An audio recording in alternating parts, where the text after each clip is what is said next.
He has given us his hand and has refused nothing that we have asked. Ladies and gentlemen, it is my pleasure to introduce to you the Governor of the Commonwealth of Virginia, George Allen.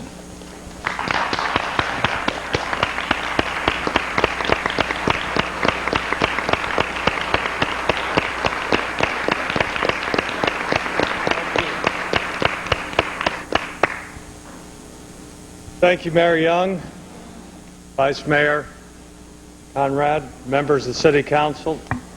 Thank you. Okay. Thank you for the invitation to join with you this evening to address a crisis of violent crime, a crisis that is gripping our Commonwealth and certainly gripping this city in which we live. This sort of crisis can bring out the best and the worst in people. There are some who are out of touch with reality and out of touch with the people, who have responded with outrageous and incendiary rhetoric, seeking to divide us by race or by income rather than unifying us against our common threat, which is vicious violence by criminals.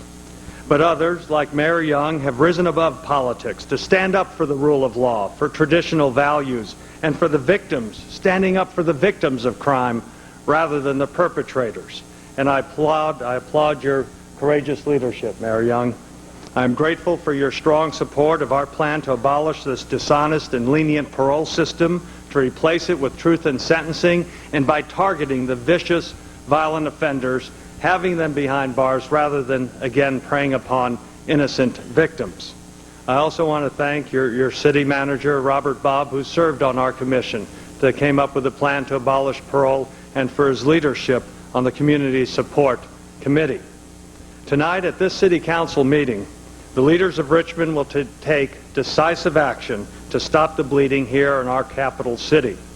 After consultation with the mayor, the vice mayor, the city manager, and other city leaders, I'm pleased to announce tonight a number of actions that I am ordering as governor to assist Richmond in this time of unprecedented and urgent need.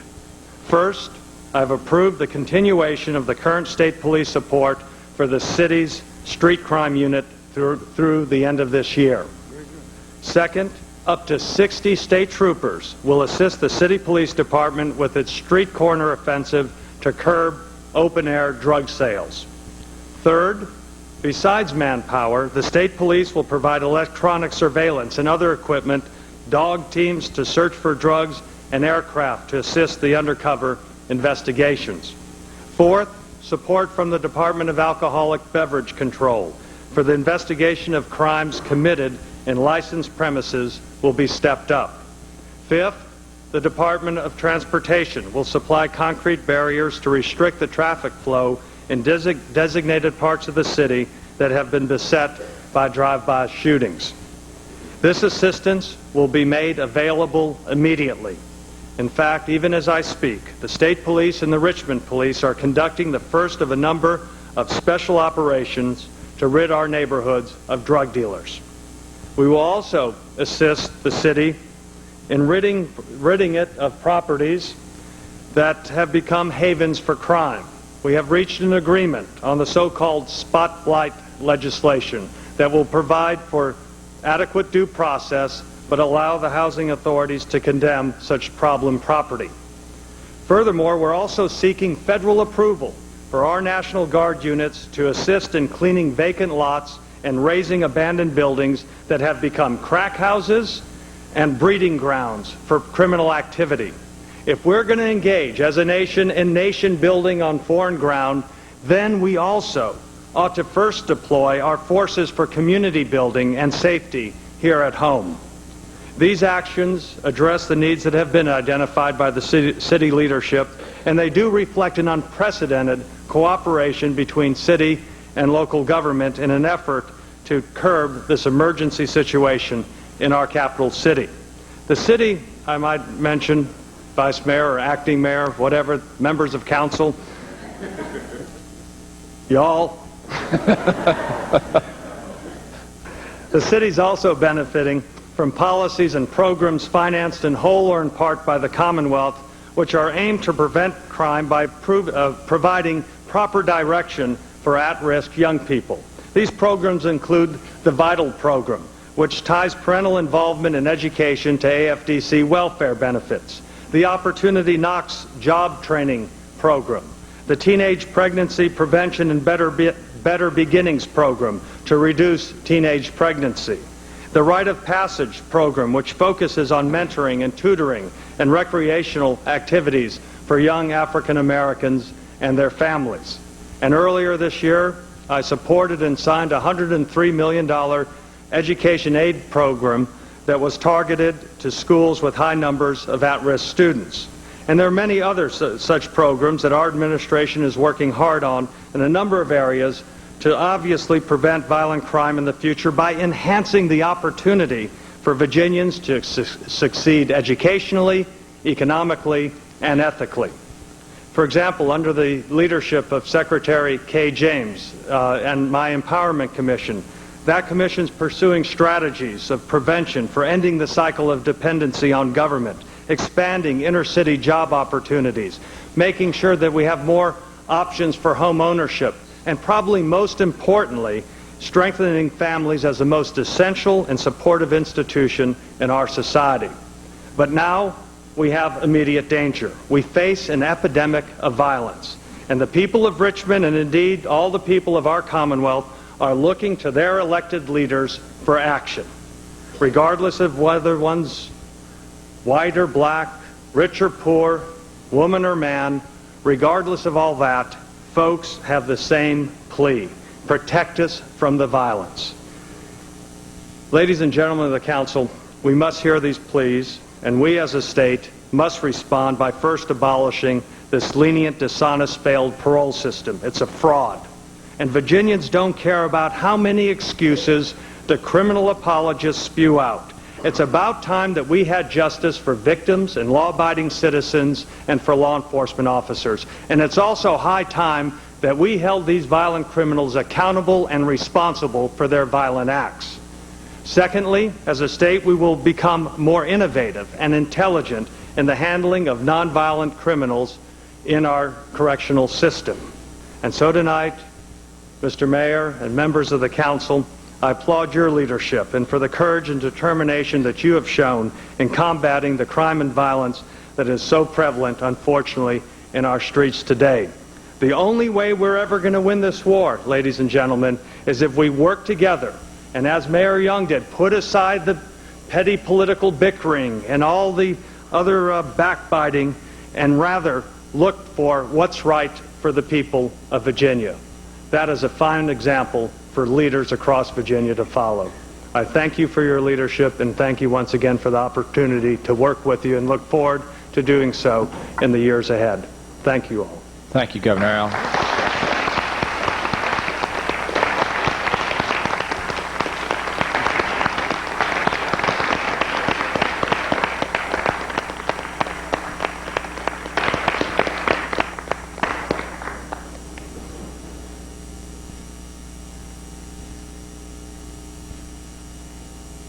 I want us to show Governor Allen again as he departs our appreciation for his pledge and his commitment to the city of Richmond.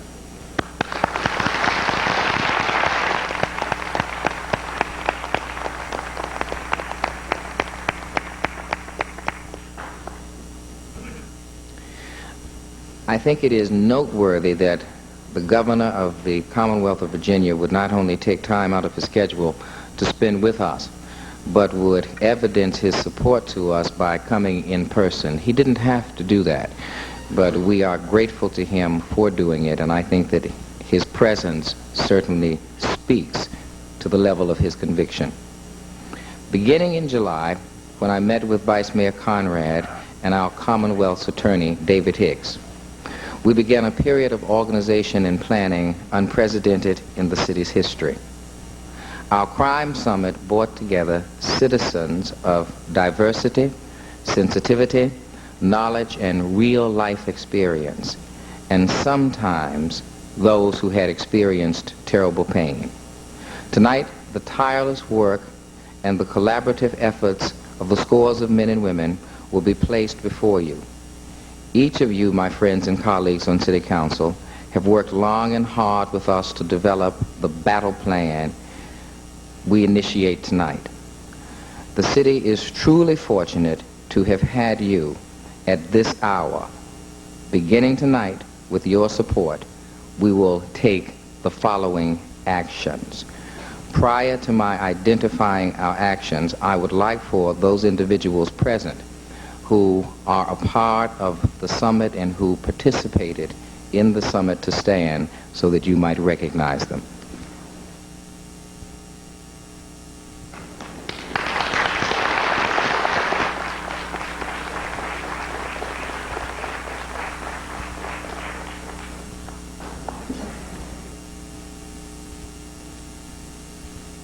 Beginning tonight with your support again, we will take these actions. First of all, we will reallocate all sworn police personnel to the full alert status. We will assign all sworn administrative personnel to active patrol on a permanent and rotating basis to enhance street patrol strength and provide additional on-street supervision. We will provide additional personnel to the Drug Enforcement Strike Force Unit by adding 10 detectives daily through the reassignment of additional personnel. We will provide walking patrols to high crime areas throughout the city on a daily basis. The specific locations have accounted for approximately half of the city's homicides. Heavy drug trafficking and many other violent offenses occur in these areas. We will reassign the mounted patrol to high crime areas. We will reassign traffic patrol units to regular patrols in neighborhoods. We will mobilize other city resources to participate in the full alert status. These efforts include enhancing code enforcement, removing vegetation and debris that conceal criminal activity, and installing enhanced security lighting. We will return truant students to the regular school program. Immediately, we will implement the Mobile Watch program involving 375 non-police city vehicles with radios. These employees will report all students suspected of criminal activity and other neighborhood problems. We will totally revitalize the city's curfew law and more strictly enforce curfew violations by taking violators to care centers. It needs to be understood that these care centers will serve in a far-reaching capacity. Young people who have been identified as violating paroles and are taken to care centers will be able to access city programmings, and we will be able to identify individual families that are in crisis and provide help for those who are in crisis. The city is not providing a babysitting service, nor is our approach in this effort a matter of punitive actions against young people. It is our desire to identify young people and families who are in crisis and to aid them as best we can. We will implement a public inebriate center to assist police and the community. Because of the assistance of Governor Allen and all of our representatives in regards to spot blighting, we will be able to swiftly demolish dilapidated buildings that house illegal drug activity. My partner in this crusade has been my friend and our Commonwealth's attorney, David Hicks. David has lent considerable talent, energy to this cause, and we owe him a great debt of gratitude.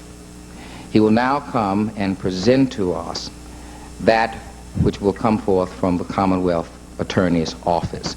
Join me in welcoming to the platform Commonwealth Attorney David Hicks.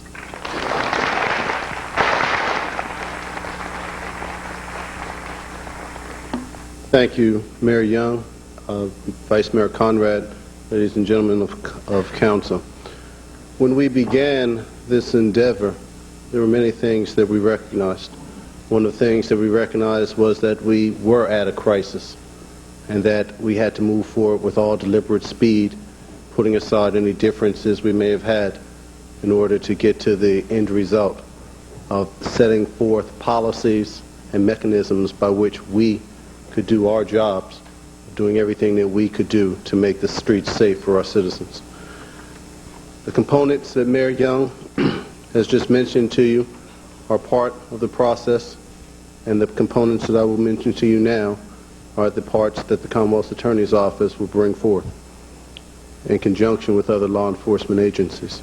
First, in conjunction with the City Manager's Office and the Bureau of Police, we will establish a witness protection program in order to assist the protection and the relocation of witnesses to violent crimes in our city.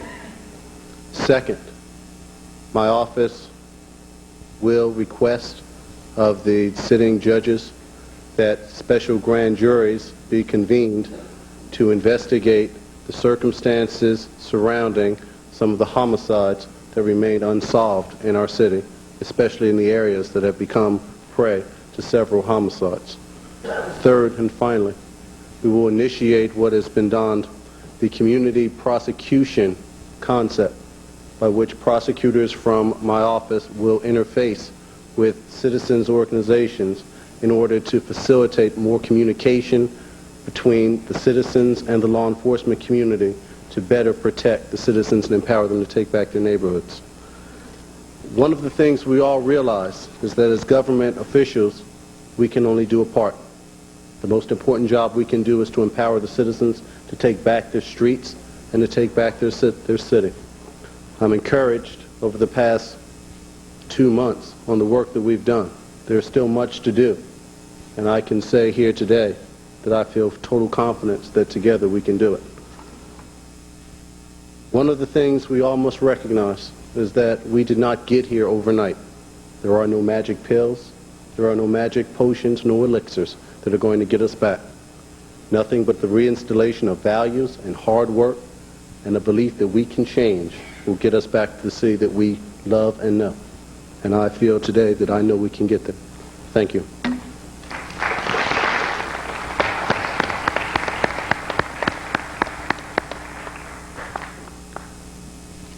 I cannot say enough about the efforts of Commonwealth Attorney David Hicks. Not only has he met with us without reluctance, but hours have been spent on the telephone in communications with him, as well as his personally networking with his staff and doing extensive research. Again, we are blessed by the presence of David Hicks, and we appreciate the union that has been formed between David and this legislative body. The federal crime bill recently passed by the Congress is an important resource for Richmond. Prevention, not incarceration, is the answer for our future. The federal crime bill focuses heavily on prevention, and in my discussions with our Senator, Chuck Robb, I have made it clear that prevention is our goal. He has come here tonight to announce the results of his efforts to gain Washington's hand in our struggle. We are grateful that Senator Robb has not only been at the forefront of leadership in regards to the struggle for Richmond, but that he has not at all been ashamed to approach us and to offer not only his pledge of commitment, but his active support. Ladies and gentlemen, join me in welcoming our Senator, Charles